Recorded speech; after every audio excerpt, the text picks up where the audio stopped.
নমস্কার বন্ধুরা, তনুশ্রী রান্নাঘরে আপনাদের সবাইকে স্বাগত। আমি ফিরে এসেছি অন্য একটা রান্না নিয়ে। আজকে আমি তৈরি করব সর্ষে পার্শে। দেখুন, এইভাবে সর্ষে পার্শে আমি করেছি। আপনারাও একবার এইভাবে করে দেখবেন। তাহলে চলুন দেখে নিই আমি কিভাবে তৈরি করছি এই সর্ষে পার্শে। সর্ষে পার্শে করার জন্য আমি নিয়ে নিয়েছি পার্শে মাছ। আমি এখানে 6টা পার্শে মাছ ব্যবহার করেছি। মাঝারি সাইজের মাছ নিয়েছি। মাছগুলোকে আমি ধুয়ে ভালো করে নুন হলুদ মাখিয়ে রেখেছি। ফোড়নের জন্য নিয়েছি কালো জিরে আর কাঁচা লঙ্কা। নিয়েছি টমেটো, একটা টমেটোকে আমি কেটে রেখেছি, এটাকে আমি পেস্ট করে নেব। নিয়েছি স্বাদ মতো নুন, হলুদ, সর্ষে নিয়েছি 2 টিস্পুন মতো। আমি এখানে কালো আর সাদা সর্ষে ব্যবহার করেছি। সর্ষেগুলোকে আমি 15 মিনিট ভিজিয়ে রেখেছি, এতে পেস্টটা ভালো হয়।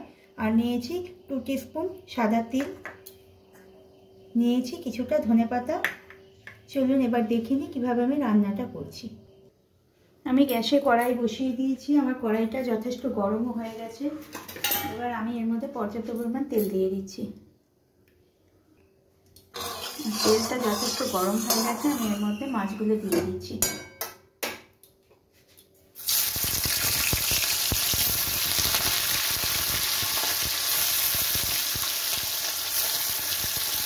একটা পিঠ ভাজা হলে আমি আবার এটাকে উল্টে দেবো। এবার মাছগুলোকে আমি উল্টে দিচ্ছি।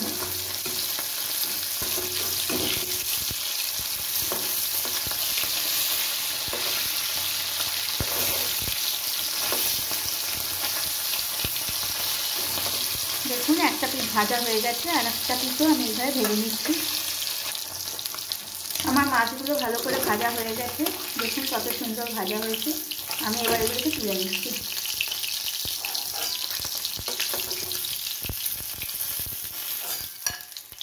বাকি মাছ দুটো আমি এইভাবে ভেজে নিচ্ছি।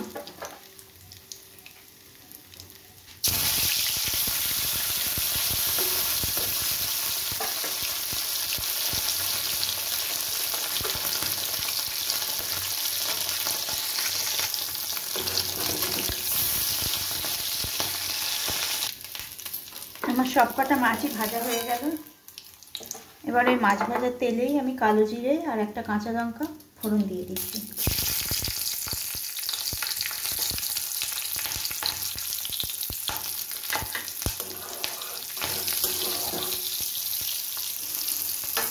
এবার এর মধ্যে আমি দিয়ে দেবো টমেটো পেস্টটা।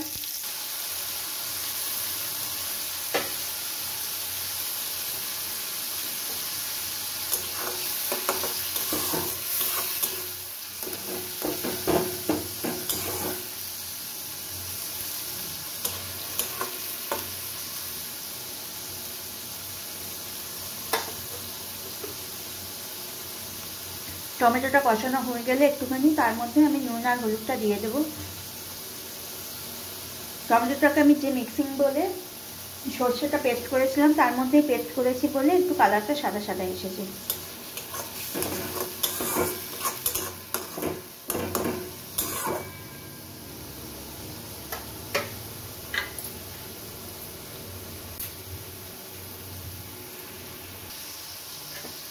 টমেটোটা একটুখানি কষানো হয়ে গেছে। এবার আমি এর মধ্যে নুন হলুদটা দিয়ে দেবো।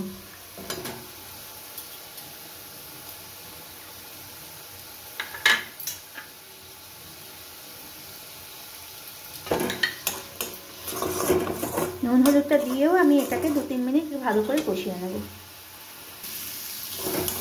দেখুন, আমার টমেটোটা খুব সুন্দরভাবে কষানো হয়ে গেছে, সাইড দিয়ে তেল বেরিয়ে গেছে। আমি এবার এর মধ্যে পার্শে মাছগুলো দিয়ে দিচ্ছি।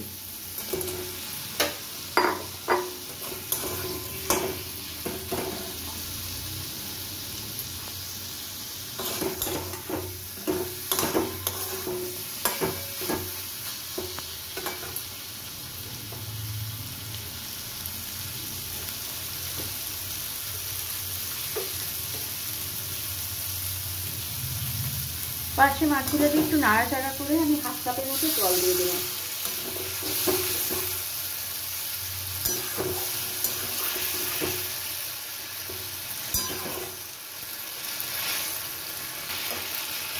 জলটা খুব ভালো করে ফুটে গেলে আমি এখানে সর্ষে বাটা দিয়ে দেবো।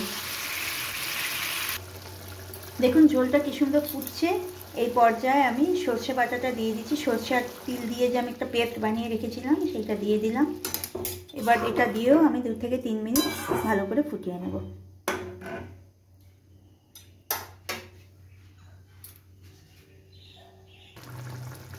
আমার রান্না প্রায় শেষের পথে হয়ে গেছে, এসেছে রান্নাটা। এবার আমি এর মধ্যে ধনে পাতাটা দিয়ে দিচ্ছি।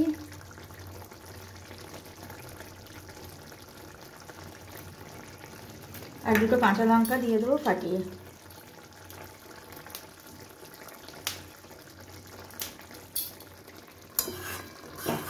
তৈরি হয়ে গেল আমার সর্ষে পার্শে। এবার এটাকে আমি সার্ভিং বলে ঢেলে নেব। গ্যাস অফ করে দিলাম। দেখুন দেখতে কতটা সুন্দর হয়েছে। তৈরি হয়ে গেল আমার সর্ষে পার্শে। আপনারাও একবার এইভাবে বানিয়ে দেখবেন, খেতে ভালোই হয়। আজ এই পর্যন্তই থাক, আবার ফিরে আসবো অন্য কোনো ভিডিও নিয়ে। আপনারা ভালো থাকবেন, সুস্থ থাকবেন। আর আমার রান্না যদি আপনাদের ভালো লেগে থাকে তাহলে প্লিজ আমাকে লাইক, শেয়ার আর সাবস্ক্রাইব করবেন।